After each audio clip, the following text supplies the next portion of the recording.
Bonjour, je suis Marie-Pierre de la cuisine de Mappy. Je suis cuisinière, mais je suis aussi coach en cuisine organisée, saine et gourmande.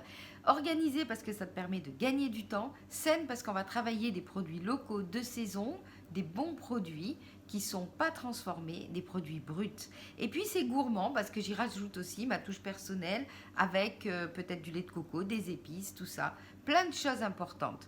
Mon travail de coach aujourd'hui, c'est de t'apprendre à travailler vite, à gagner du temps en cuisine, mais aussi à devenir quelqu'un qui va être capable de créer des recettes sans prendre un livre de recettes forcément à chaque fois, mais plutôt en allant puiser dans ton imagination, dans tes souvenirs, dans les recettes que tu as déjà expérimentées. Donc moi, mon travail, ça va être de te guider un petit peu à travers tout ça.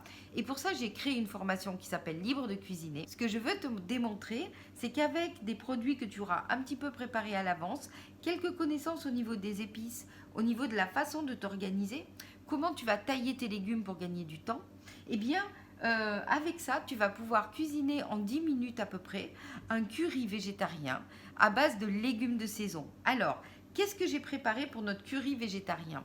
Nous avons du poireau. Le poireau, je t'explique, je l'ai fait cuire à la vapeur il y a 2 jours. Dans mon cuit-vapeur de Marion, bon, ça c'est aussi une parenthèse. Le cuit-vapeur de Marion, c'est un immense couscoussier, mais en plus d'être un couscoussier, c'est un produit qui va revitaliser les aliments. Je t'en parle dans différentes vidéos, tu peux aller voir sur ma chaîne YouTube. Ensuite, une fois que j'ai mes poireaux, j'ai fait cuire aussi des épinards frais. Et donc, je les ai là et je sais que je vais pouvoir m'en servir dans plein de préparations différentes. Là, on va en mettre quelques feuilles dans le curry pour apporter le côté vert. Mais on va pouvoir aussi, par exemple, faire une brique avec de la feta ou avec du fromage de chèvre. Voilà déjà 3 recettes différentes avec juste des épinards vapeur. Et puis, il y a quelques jours, j'ai fait un houmous avec du pois chiche, mais j'en voulais pas énormément. Donc, il me reste une partie de pois chiche dans mon bol que je vais utiliser pour mon curry végétarien. J'ai découpé aussi des petits bouts de courge butternut. Alors, comme tu peux le constater, les cubes sont tout petits. Pourquoi ils sont tout petits? Parce que je veux que mon curry cuise rapidement. Donc, j'ai taillé d'une certaine façon, parce que ça, je te l'apprends aussi dans mon programme, Libre de cuisiner, le taillage des légumes, qui est un des premiers modules, qui vient avec les bons outils pour bien travailler. Donc le taillage des légumes, en fait, c'est tout simplement avoir une cuisson uniforme, parce qu'ils sont tous de la même grosseur, et avoir une cuisson rapide si tu fais des petits cubes, plus longue si tu fais des cubes plus gros. Aujourd'hui, moi, je voulais des petits cubes. J'aurais aussi pu faire cuire ma courge butternut il y a 2-3 jours à la vapeur et j'aurais eu plus qu'à l'intégrer dans mon curry, ça aurait été encore plus rapide. Voilà ça. Ensuite, dans mon curry, je vais utiliser ce que j'ai dans mon frigo. Il me restait, tu vois, 6 petites tomates cerises que je vais couper en morceaux, en 2, et je mettrai dans le curry. J'ai aussi du curry vert. Donc ça, c'est de la pâte de curry vert, c'est du piment, tout simplement, mélangé avec, alors je l'achète toute faite, c'est du piment vert qui va être mélangé avec de la citronnelle, plein d'herbes fraîches, de la coriandre, etc. et qui va apporter cette saveur piquante du curry thaï. Voilà, ça c'est bon à savoir. Et puis en fin de cuisson, je rajouterai un petit peu de citron vert que je vais zester par-dessus. J'ai aussi, toujours dans ma fameuse boîte, si tu me suis, tu sais que je travaille comme ça, je prépare à l'avance des petites herbes, je prépare à l'avance de la cébette, un petit peu de coriandre, il y a du persil et il y a des oignons que j'avais taillés il y a 2 jours. Donc je vais les utiliser dans mon curry. Alors, comment on va démarrer? Dans ma poêle, j'aime bien utiliser une poêle wok. Donc, je vais démarrer par, ça aussi c'est quelque chose que je prépare à l'avance, du gingembre râpé dans de l'huile, de l'ail dans de l'huile. Donc, je prépare comme ça à l'avance plein de petites choses. C'est un gain de temps. C'est aussi un pourvoyeur d'imagination, c'est-à-dire que ça te redonne de l'énergie. Tu n'as pas à faire comme ça toutes tes petites préparations qui prennent du temps tout le temps. Donc quand tu décides, bah tiens, je m'y mets, allez, je vais cuisiner, il me reste une petite demi-heure, allez, je regarde dans mon frigo, j'ai déjà toutes mes herbes qui sont prêtes, j'ai 2-3 préparations comme ça qui sont déjà pré-cuites, que je vais pouvoir utiliser rapidement. Et puis, j'ai dans mon placard des choses que j'ai listées, dont je sais qu'elles vont être appréciées par moi, par ma famille. Ce sont nos goûts, ce sont nos saveurs. Et ça, je te l'apprends aussi. Faire ta liste de ce que les gens aiment dans ta famille pour avoir toujours dans ton frigo ou dans ton placard des ingrédients qui vont te permettre comme ça de cuisiner au pied levé. Ça, c'est une de mes astuces aussi. Donc, je t'en parle dans le programme Libre de cuisiner. En revanche, si tu veux un coaching individuel, on peut faire ça aussi. Pendant 1 heure, 1 heure et demie, je te donne un petit peu les bases pour te débrouiller et pour arriver à devenir indépendant en cuisine. C'est ça le but du jeu. Alors, revenons-en à notre curry. J'ai mis de l'huile dans un wok. J'adore travailler au wok. Si tu me suis, tu le sais.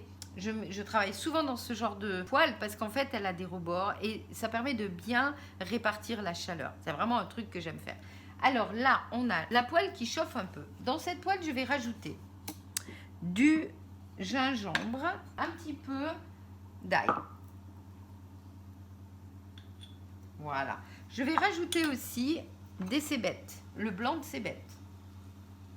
C'est ma base quand je cuisine quelque chose d'un peu exotique. Blanc et vert de cébette. Je rajoute aussi mes oignons, les oignons rouges, et puis je vais rajouter un petit peu de piment vert. Voilà, le piment vert qu'on avait mis de côté. Là, je vais faire revenir tout ça dans mon wok.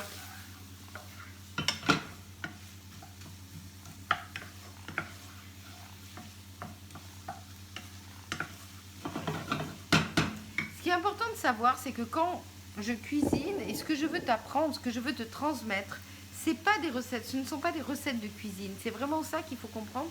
C'est que ce que je souhaite te transmettre aujourd'hui, ce sont plutôt des méthodes, une façon de faire qui va t'amener à devenir indépendant en cuisine et à te débrouiller avec ce que tu as dans ton placard, tout en étant hyper efficace. Et c'est ce que je fais moi au quotidien. Je n'ai pas envie de réfléchir. Alors, parfois, quand il s'agit d'un repas un peu de fête, oui, je vais aller chercher, je vais trouver des recettes super originales, tout ça. Mais au quotidien, quand il faut être efficace, qu'il faut cuisiner de manière saine pour sa famille, et bien voilà, j'y vais comme ça, tout tranquillou, et je me pose pas tant de questions que ça, en fait. C'est un petit peu la cuisine du quotidien. Qu'est-ce que j'ai dans mon frigo? Qu'est-ce que j'ai dans mon placard? Et comment je vais faire que ce soit le plus rapide possible? On va mettre les butternuts parce que c'est elles qui vont cuire le plus longtemps. Donc c'est important à savoir, ça aussi, c'est que quand tu cuisines, tu vas mettre à cuire les aliments qui sont le plus longs. Donc ça c'est logique. Là on met donc la butternut, l'oignon. Regarde déjà les belles couleurs. Et en plus ça sent bon. Et puis je vais rajouter aussi du sel. Il faut que ce soit quand même assaisonné. Voilà. Et puis je vais rajouter, on va apporter un liquide pour que les butternuts arrivent à bien cuire. Elles ont besoin de liquide, sinon elles vont rôtir, elles vont durcir et c'est pas le but. Nous on veut quelque chose de moelleux qui va cuire dans le lait de coco. Alors je rajoute mon lait de coco.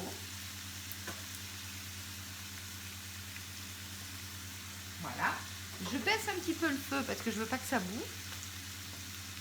Je mets de l'eau dans ma petite barquette. Voilà.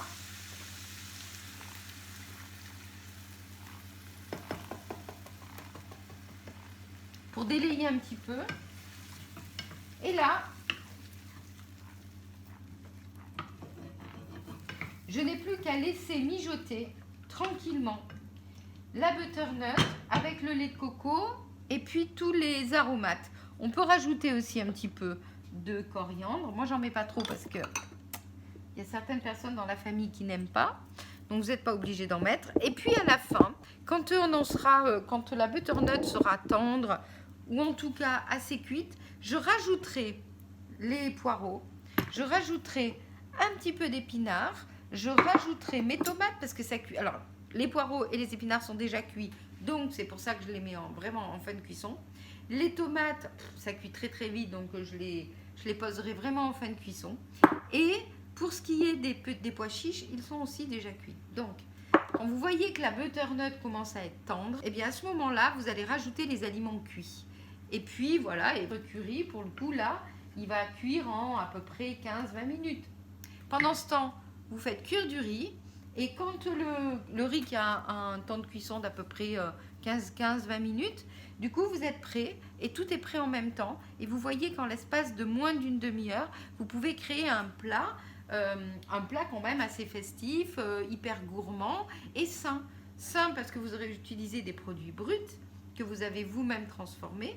Ça va être gourmand parce qu'il y a quand même des épices, il y a des herbes, il y a le lait de coco qui apporte cette douceur, cette rondeur qui est sympa. Donc voilà. Et en fin de cuisson, je vais mettre aussi un petit peu de zeste de citron vert. Eh bien, je vous laisse. Ma recette pour moi est terminée. J'aurais plus qu'à rajouter à la fin les ingrédients dont je vous ai parlé. Je vous souhaite un très bon appétit. J'espère vous retrouver très souvent sur ma chaîne et aussi sur mon blog, pourquoi pas.